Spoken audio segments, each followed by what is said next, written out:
bahagia. Perkenalkan, saya Saiful, CGP Angkatan 11, Kabupaten Tangerang, Provinsi Banten. Saat ini, saya bertugas di SMA Darussalam, Badakanom, Kecamatan Sindangjaya, Kabupaten Tangerang, Provinsi Banten. Kali ini, saya akan melakukan sebuah observasi pembelajaran pada rekan sejawat saya, yakni Pak Nahrawi. Assalamualaikum Pak Wing. Waalaikumsalam warahmatullahi wabarakatuh. Ya Pak Eko. Apa kabar hari ini? Sehat? Alhamdulillah kabar baik sehat. Masih tetap semangat? Semangat Luar biasa. Baik Pak Wing, kali ini saya akan melakukan sebuah observasi Pak Wing. Siap, Apakah bersedia? Bersedia. Alhamdulillah. Baik, sebelum observasi dilakukan di dalam kelas, izinkan saya untuk menanyakan beberapa pertanyaan terkait pra-observasi. Siap. Yang pertama, saya akan menanyakan terkait tujuan pembelajaran Pak Awing pada hari ini seperti apa? Tujuan pembelajaran yang akan dilaksanakan pada kegiatan KBM, saya akan menjelaskan bab 3 terkait dengan Bhinneka Tunggal Ika.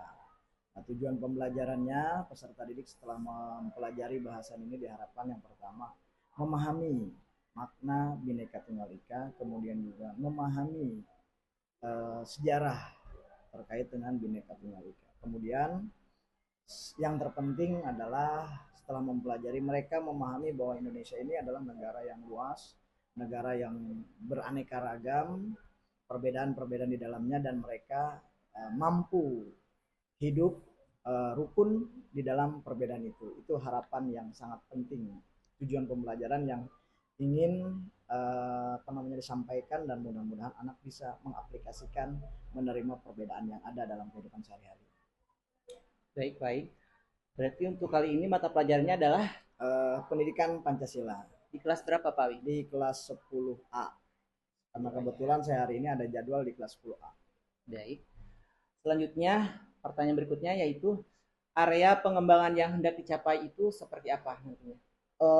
Untuk area pengembangan yang pertama berkaitan dengan pengetahuan, yang mana anak itu harus memahami bahwa negara Indonesia itu adalah negara yang sangat beragam, negara yang beraneka ragam, perbedaan-perbedaan yang ada. Jadi di sini saya ingin menyampaikan kepada anak-anak tentunya bahwa perbedaan itu memang anugerah nyata ada di dalam Indonesia, dan tentunya mereka mampu menerima perbedaan dan juga mampu hidup di dalam perbedaan itu tanpa membeda-bedakan latar belakang A, B, dan C gitu, yang mana mereka hidup berdampingan di dalam perbedaan.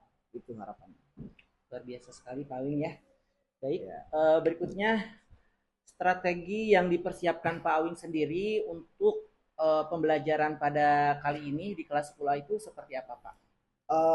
Untuk strategi pembelajaran saya akan menggunakan metode pembelajaran problem based learning atau PBL, di mana nanti anak akan diperlihatkan video terkait konflik-konflik yang terjadi secara faktual dan nyata di Indonesia akibat tidak menerima perbedaan dan membesar-besarkan perbedaan sehingga akhirnya muncul konflik. Nah, dari harapan itu mereka bisa berpikir kritis bahwa ternyata perbedaan itu ketika tidak disikapi dengan baik akan menimbulkan konflik, baik konflik pribadi, konflik di dalam lingkungan, atau konflik juga secara internal maupun secara eksternal, yang mana bisa merugikan pribadi, masyarakat, dan bahkan negara kesatuan Republik Indonesia itu sendiri. Jadi nanti mereka akan dibentuk kelompok, yang mana masing-masing kelompok nanti diberikan tugas untuk mencari informasi dengan literatur-literatur yang ada, buku panduan pembelajaran, kemudian juga internet tentunya, mereka untuk berselancar mencari tentang kebinekaan, dan kemudian juga kenapa konflik-konflik bisa terjadi akibat dari tidak menerima perbedaan. Begitu, nanti kemudian anak akan mempresentasikan hasil diskusi kelompoknya tentang kebinekaan itu sendiri. Itu kira-kira Pak Eko. Baik Pak Wing. Setelah saya mendengarkan terkait tadi penjelasan Pak Awing terkait tujuan pembelajarannya, kemudian area pengembangannya, sampai dengan strategi yang diterapkan oleh Pak Awing yaitu PBL, Problem Based Learning, kepada peserta didik kali ini. Semoga nanti penyampaian Pak Awing bisa diterima oleh anak-anak, sehingga anak-anak bisa menemukan, memecahkan sebuah permasalahan yang tadi Pak Awing sampaikan, bahwasanya Pak Awing akan menanyakan sebuah video.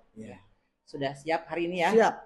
Terima kasih Pak Awing. Mungkin kita langsung ke observasi di dalam kelas saja ya. Oke, siap. Terima kasih atas waktunya. Saya tutup. Assalamualaikum warahmatullahi wabarakatuh. Waalaikumsalam warahmatullahi wabarakatuh. Assalamualaikum warahmatullahi wabarakatuh. Waalaikumsalam warahmatullahi wabarakatuh. Selamat siang anak-anak. Bagaimana kabarnya, sehat? Sebelum kita mulai belajar, tolong dipimpin doa terlebih dahulu.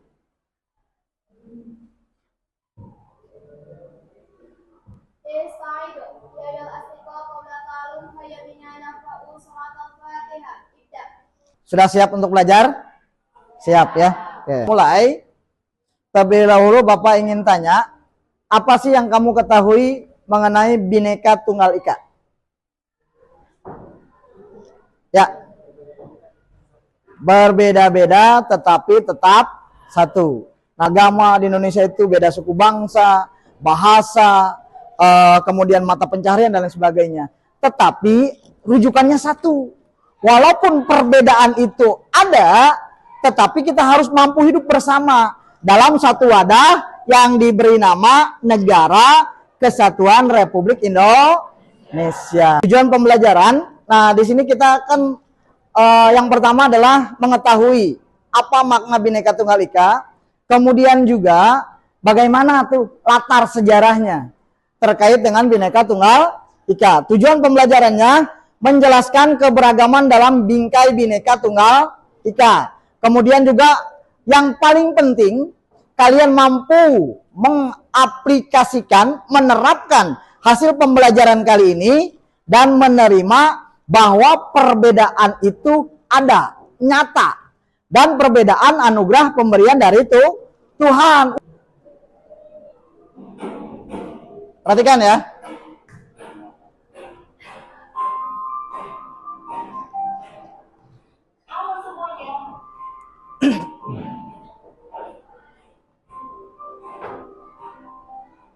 Konflik penguasaan suku dan agama pernah terjadi di beberapa daerah di Indonesia. Perhatikan ya. Bahwa bangsa Indonesia memiliki banyak keberagaman, baik itu agama, suku bangsa, ras, sehingga ia menabrak sebuah pohon. Ia kemudian menabrak rumah seorang warga bernama Okto. Sebelum sampai di rumah sakit, nyawa Dargin sayangnya tidak tertolong. Hal inilah yang kemudian memicu munculnya dugaan bahwa Dargin sebenarnya telah dibunuh.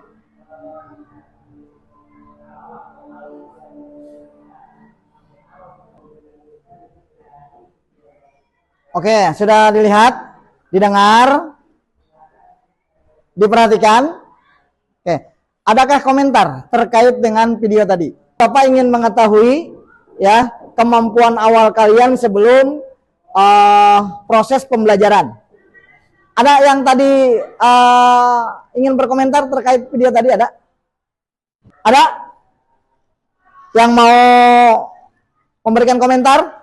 Gimana? Hah? Ya. Oh, gara-gara tukang ojek menjadi ribut. Kamu melihat kenapa tuh? Kan tukang ojek itu kalau tadi diceritakan dia nabrak. Ya. Kemudian nabrak pohon karena dia tidak bisa mengendalikan setir motornya, kemudian nabrak rumah. Tapi kenapa kok muncul bahwa dia dibunuh? Betul kan seperti itu ya? Oke. Nah, berarti di sini tentunya karena adanya perbedaan bisa muncul berita hoax. Sekarang sering kan banyak berita hoax. Ya, maka kamu jangan termakan oleh berita yang tidak jelas. Akibatnya seperti itu. Kalau tadi dengarkan kan tukang ojek, dia tidak bisa mengendalikan setir motornya, nabrak pohon, kemudian nabrak rumah. Ternyata sama pihak yang lain bahwa dia itu dianggap dibunuh. Artinya ada penyebaran informasi yang menyesatkan alias berita hoax, berita bohong, sehingga akhirnya menimbulkan konflik horizontal antara satu suku dengan suku yang lain, antara satu suku dengan suku yang lain. Atau kalau ada apa namanya scan barcode, scan. Ya silakan. Yang bawa handphone saja, yang tidak bawa jangan pulang. Nanti pas saya pulang dulu, jangan lah. Yang bawa handphone saja. Ya. Kalau itu scan barcode tuh bisa langsung join. Quizzes. Ya, diklik aja itu. Ada kuotanya kan? Ada. Ya.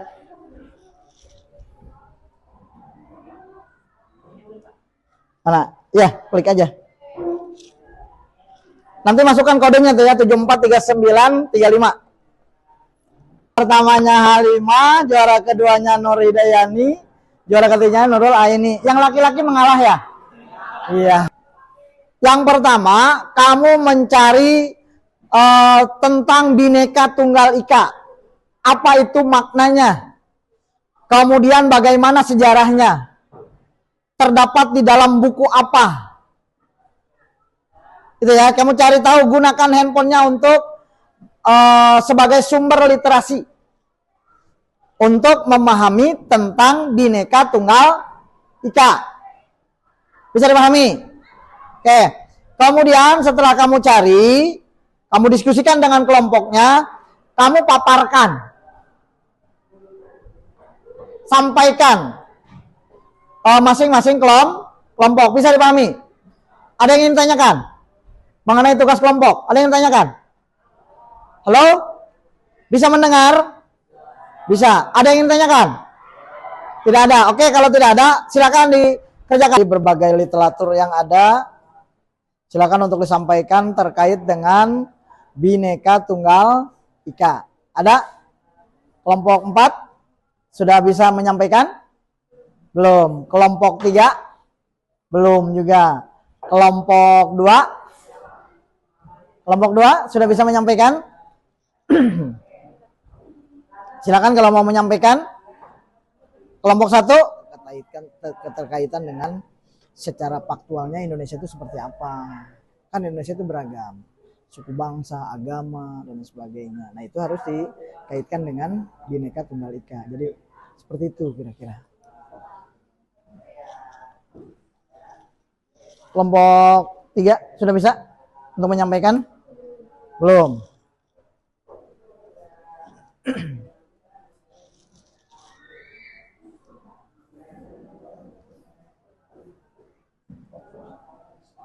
Sudah bisa disampaikan? Boleh. Ngapain nunggu lama-lama?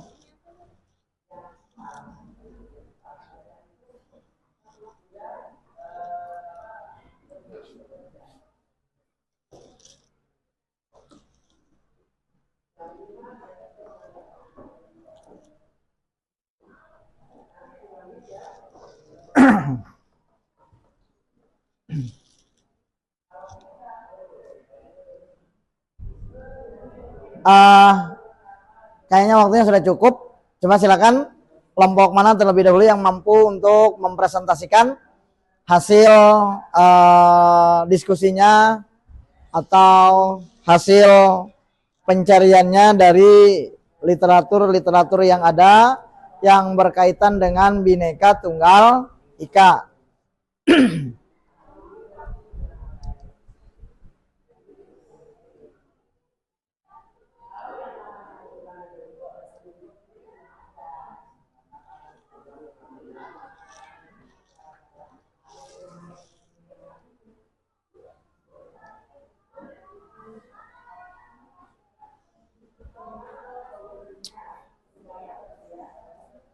Ada? Halo? Hai. Sudah ready untuk disampaikan?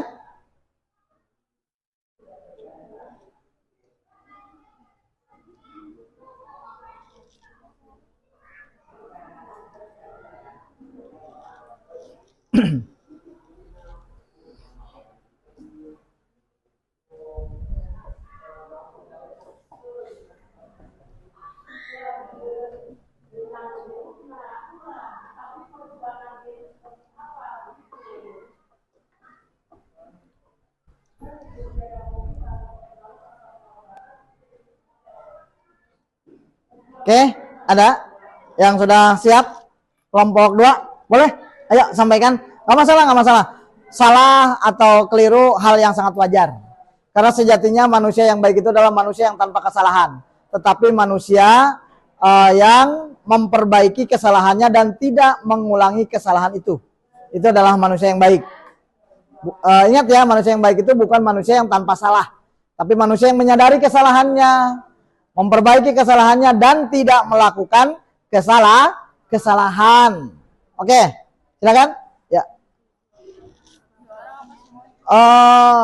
Perwakilannya saja, nggak usah semuanya kan nanti gimana rame, nggak jelas nantinya. Ya silakan salah satunya menyampaikan. Kamu sampaikan biasa seperti biasa. Pembukaan, assalamualaikum gitu ya. Kemudian nama, kelompok, sampaikan hasilnya. Oke? Yuk, Bapak yakin kamu bisa. Ini adalah anak-anak cerdas, anak-anak hebat yang belum menunjukkan kehebatannya. Maka dalam hal ini adalah kalian akan menunjukkan kehebatan.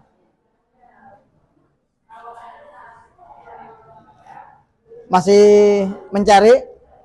Ya silakan. Ya.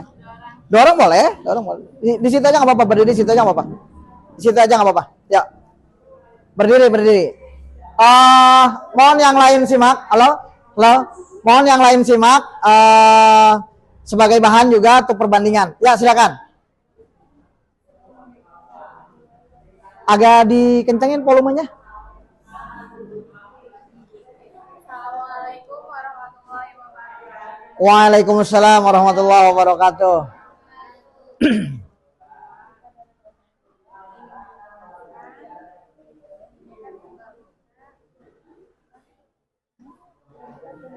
Adalah semboyan nasional Indonesia yang memiliki makna bahwa meskipun bangsa Indonesia terdiri dari berbagai suku, adalah suku, agama, ras, dan budaya, namun tetap menjadi satu kesatuan yang tidak terpisah. Saudara, semboyan ini berlaku untuk pada abad ke-14 Masehi, berasal dari bahasa Jawa, Kawi kuno, dalam kitab puisi Betawi Sukasomo buku 193 bait 5. Manfaat unsur Indonesia adalah menjadi prinsip persatuan di Indonesia, menghargai keberagaman suku, agama, ras, dan budaya sebagai sumber kekayaan bangsa. Dan dari Assalamualaikum warahmatullahi wabarakatuh. Oke, tepuk tangan ya. Perhatikan. Pertama kita harus pahami bahwa Indonesia ditakdirkan sebagai negara yang beragam. Itu kuncinya. Indonesia ditakdirkan oleh Allah Subhanahu wa taala, Tuhan Yang Maha Esa, sebagai negara yang beragam. Ini merupakan anugerah terindah karena tidak ada satupun negara yang persis seperti Indonesia. Keragamannya sangat luar biasa. Nah, oleh karena itu, keberagaman ketika tidak disikapi dengan baik, maka akan muncul konflik. Akan muncul permasalahan. Sehingga para pendiri negara kita sangat luar biasa mengemas bagaimana Pancasila menjadi dasar yang kuat sehingga bisa menyatukan perbedaan-perbedaan yang ada. Sehingga tadi pada zaman Kerajaan Majapahit pada abad ke-14 Empu Tantular dengan bukunya yaitu Sutasoma, beliau di sana menuliskan Bhinneka Tunggal Ika, yang mana makna daripada Bhinneka Tunggal Ika itu sederhana, berbeda-beda tetapi tetap satu jua. Nah, artinya dalam kehidupan itu boleh kita berbeda, agama, bahasa, suku bangsa dan lain sebagainya. Assalamualaikum warahmatullahi wabarakatuh. Salam bahagia. Perkenalkan, saya Saiful, CGP Angkatan 11, Kabupaten Tangerang, Provinsi Banten. Saat ini saya bertugas di SMA Darussalam, Badakanom, Kecamatan Sindang Jaya, Kabupaten Tangerang, Provinsi Banten. Yang saya hormati Ibu Pengajar Praktik CGP Angkatan 11, Kabupaten Tangerang, Ibu Hernawati, dan yang saya hormati teman saya, guru saya, Pak Narhawi. Assalamualaikum Pak Awi. Waalaikumsalam warahmatullahi wabarakatuh. Apa kabarnya hari ini? Alhamdulillah kabar baik. Alhamdulillah. Sehat ya? Alhamdulillah. Masih semangat? Harus dong. Harus semangat. Luar biasa. Baik Pak Awing, ada beberapa hal yang akan saya tanyakan terkait kemarin saya melakukan kegiatan observasi di ruangan kelas ya Pak ya. Gimana perasaan Pak Awing setelah diobservasi oleh saya? Ya, alhamdulillah setelah diobservasi juga ada tambahan-tambahan pengetahuan yang saya dapatkan, kemudian juga didapatkan sama peserta didik, kemudian proses pembelajaran juga bisa menjadi lebih baik. Terkait Pak Awing penyusunan perangkat pembelajaran,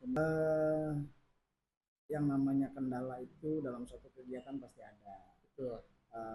Namun kendala itu bukan menjadi hambatan, tentu justrunya menjadi tantangan. Bagaimana kita dapat mengatasi permasalahan-permasalahan tersebut. Betul apa yang disampaikan Pak Epul bahwa daya serap anak itu berbeda-beda, daya tangkapnya berbeda-beda. Ada yang audio, kemudian ada yang visual, ada yang audio visual, ada yang mereka hanya mendengarkan, misalnya ceramah dari guru dia bisa menangkap. Tentunya itu adalah guru dia bisa menangkap. Tentunya itu adalah merupakan heterogenitas peserta didik yang tentunya kita juga harus mampu mengatasi itu.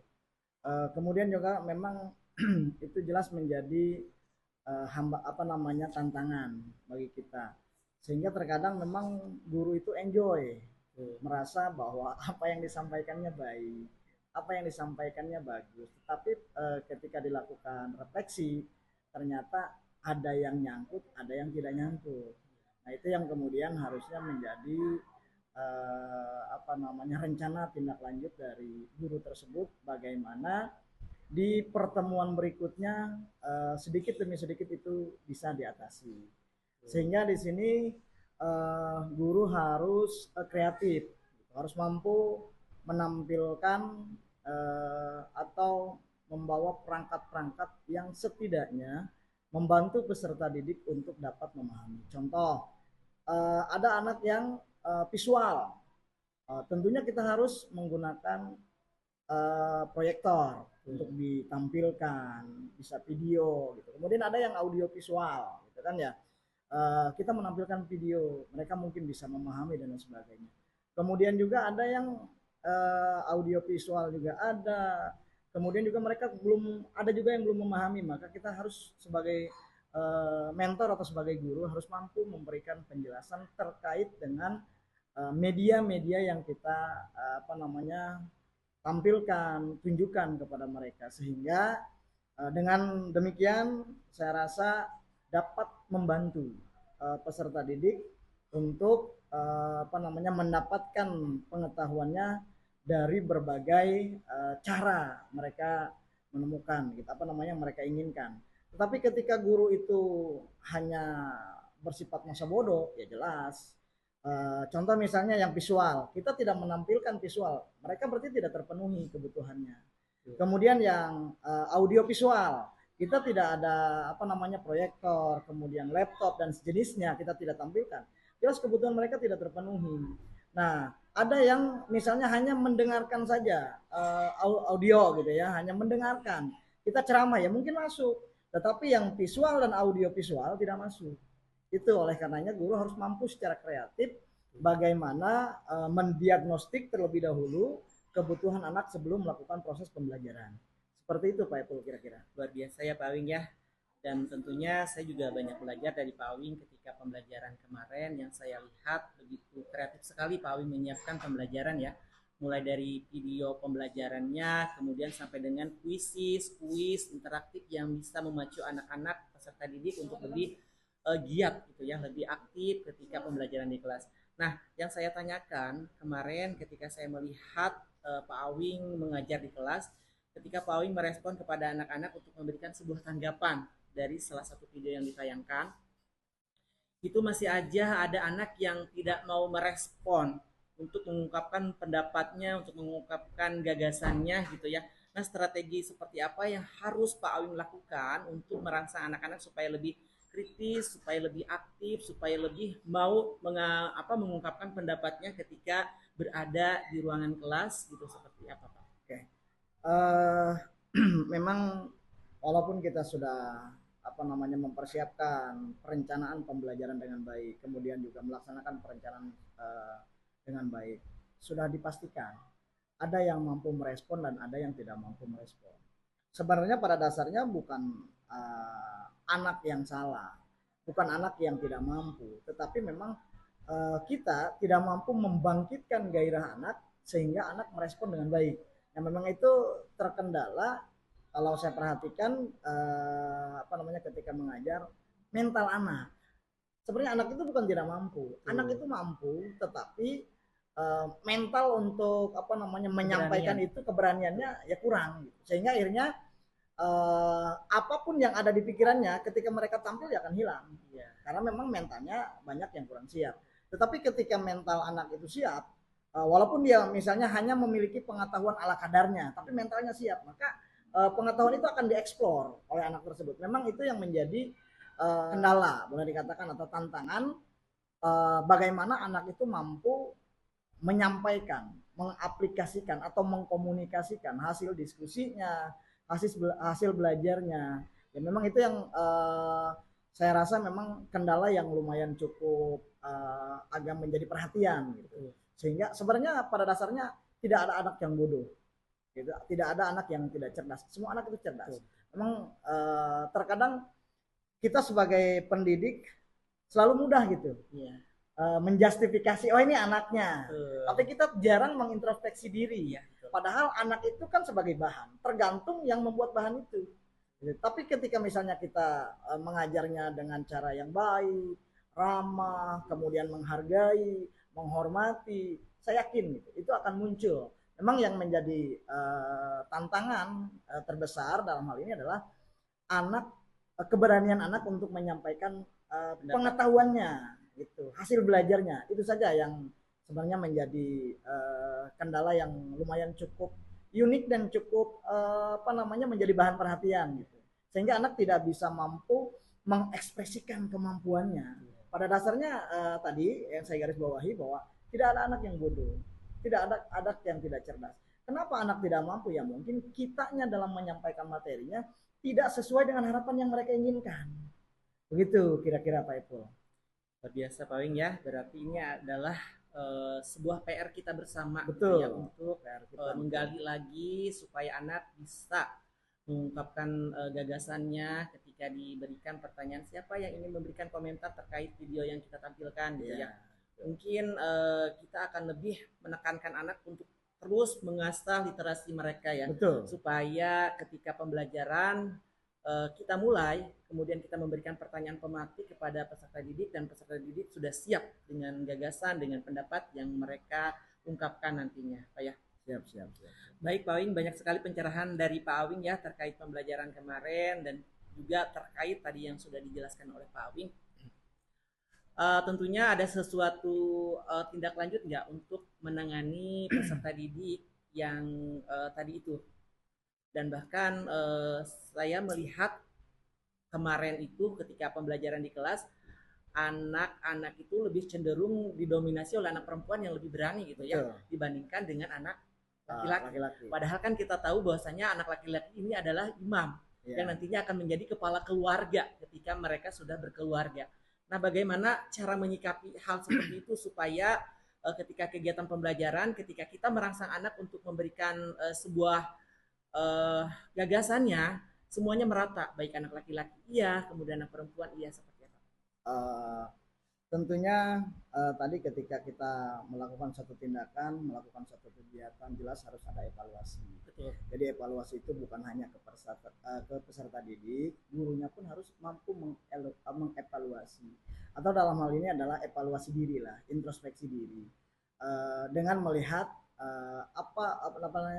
proses pembelajaran itu hasilnya seperti apa. Tadi sudah sampaikan bahwa kalau kita lihat pembelajaran itu malah yang mendominasi itu adalah anak perempuan. Betul. Kemudian seharusnya kan anak laki-laki harusnya terdepan. Tadi kata Pak Epul sebagai imam gitu ya. Mungkin salah satu dalil yang mengatakan arijalu qaumuna 'alan nisa, bahwa laki adalah pemimpin terhadap perempuan.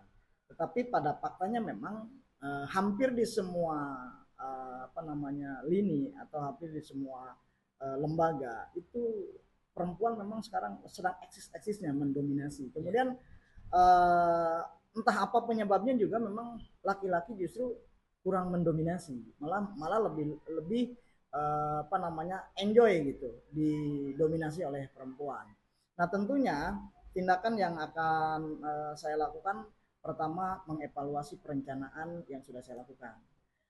Kalau kita berencana kan pasti menurut kita ini yang terbaik. Betul. Tetapi ketika memang kita sudah terapkan ternyata hasilnya tidak sesuai dengan harapan atau bahkan jauh dari harapan gitu. Nah itu tentunya menjadi PR. Apa yang harus kita lakukan? Yang pertama mungkin kita melakukan pendekatan gitu, terhadap anak itu, gali potensinya, apa masalahnya, di mana letak kesalahannya.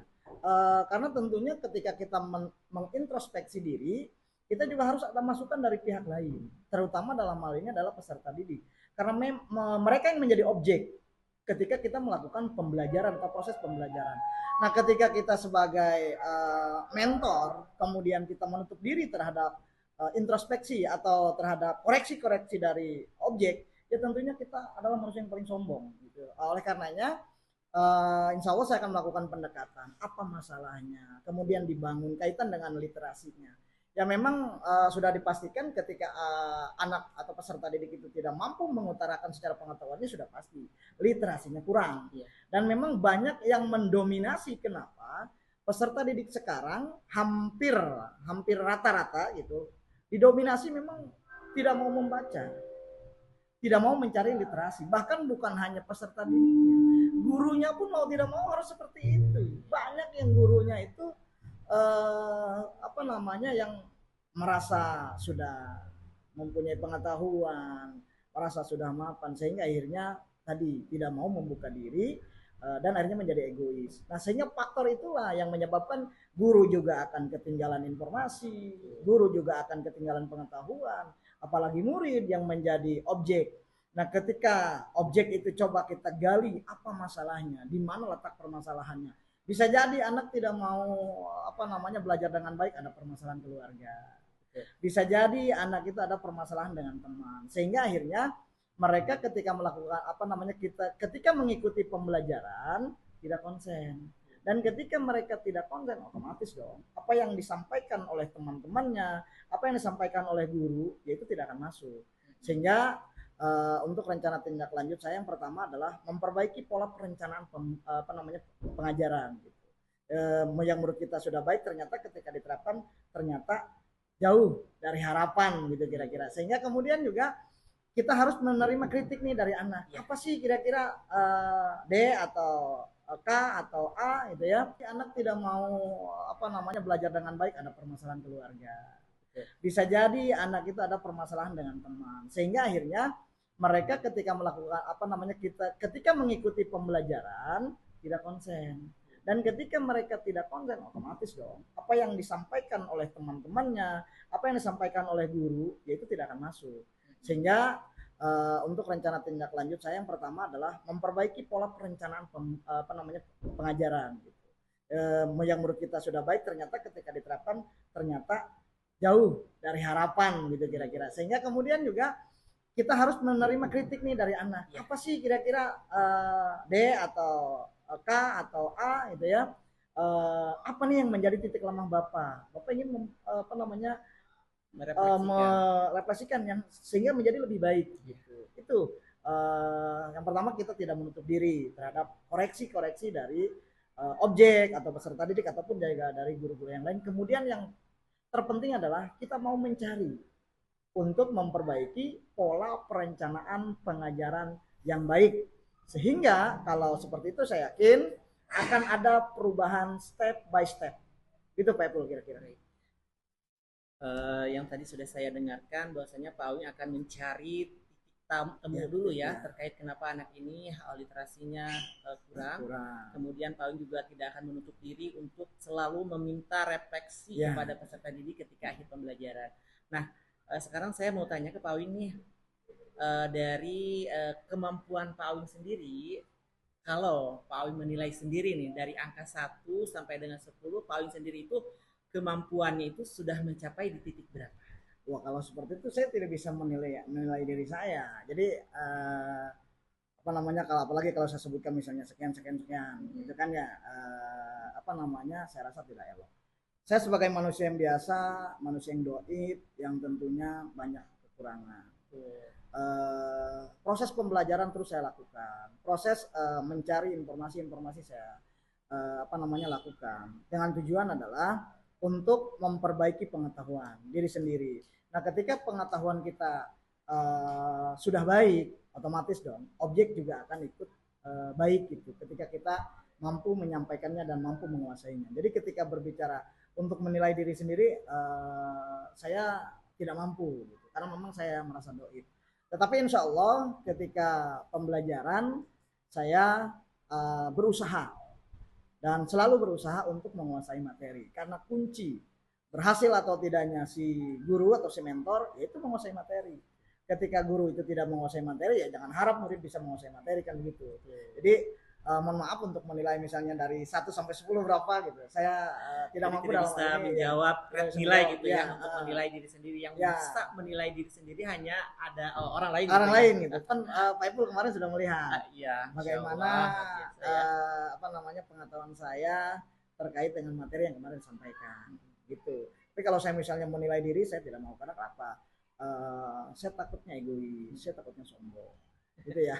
Jadi yang pasti saya akan selalu berusaha untuk menambah pengetahuan, untuk menambah pengalaman, karena sejatinya hidup itu dinamis. Betul. Gitu ya. Jadi di atas langit ada langit gitu. Jadi insya Allah ketika kita tidak menutup diri terhadap perubahan, ketika kita mau mencari informasi, sumber-sumber informasi yang baik, khususnya terkait dengan pembelajaran, insya Allah dengan sendirinya proses pembelajaran kita juga akan menjadi lebih baik.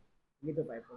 Mantap ya Pak Awing ya, luar biasa sekali. Tentunya apa yang tadi sudah Pak Awing sampaikan, begitu banyak inspirasi, begitu banyak ilmu gagasan yang sama-sama kita belajar ya. Ada yang ingin ditanyakan tidak Pak Awing? Terkait kegiatan pembelajaran kemarin. Terkait pembelajaran kemarin ya apa namanya, tentunya kan sebagai manusia tadi tidak memiliki pengetahuan kesempurnaan yang baik. Nah, tentunya Pak Epul yang banyak belajar sekarang dengan apa namanya CGP angkatan berapa? 11 ya. Itu banyak kan masukan-masukan dari sekolah-sekolah yang lain, dari mentor-mentor yang lain. Nah, tentunya di sini saya juga sebagai manusia yang doib tentunya ingin tuh bagaimana sih kira-kira proses pembelajaran yang baik, yang sangat mudah diterima dengan anak. Karena kalau guru itu ya jelas paling pertanyaan hanya apa namanya terkait hal-hal tersebut. Karena memang kita sebagai juru apa namanya mentor lah dengan anak-anak gitu, ya harus menguasai itu gitu. Terkadang kita egois tadi, merasa pola pengajaran itu paling wah. Ternyata kan hasil itu yang menentukan.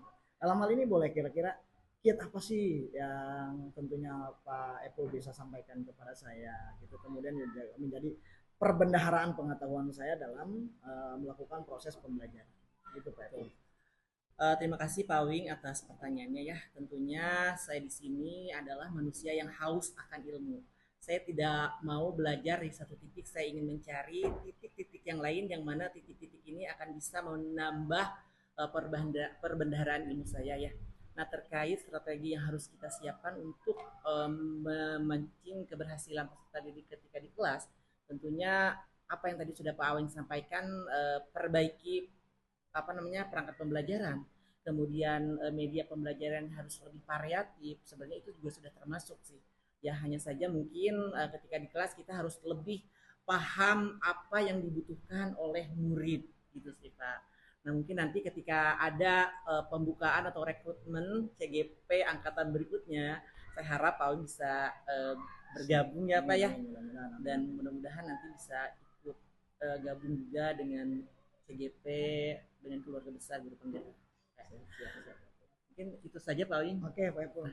Sebelumnya saya ucapkan terima kasih Pak Awing atas waktu dan kesempatannya, apalagi di sela-sela saat ini sedang sibuk sekali ya. Pak Awing mulai dari kegiatan mengajar sampai dengan kegiatan di luar mengajar pun. Terima kasih, sehat selalu buat Pak Alwi. Amin, amin, Terima amin, kasih amin. sudah membersamai saya pada hari kemarin dan hari ini. Saya tutup. Assalamualaikum warahmatullahi wabarakatuh.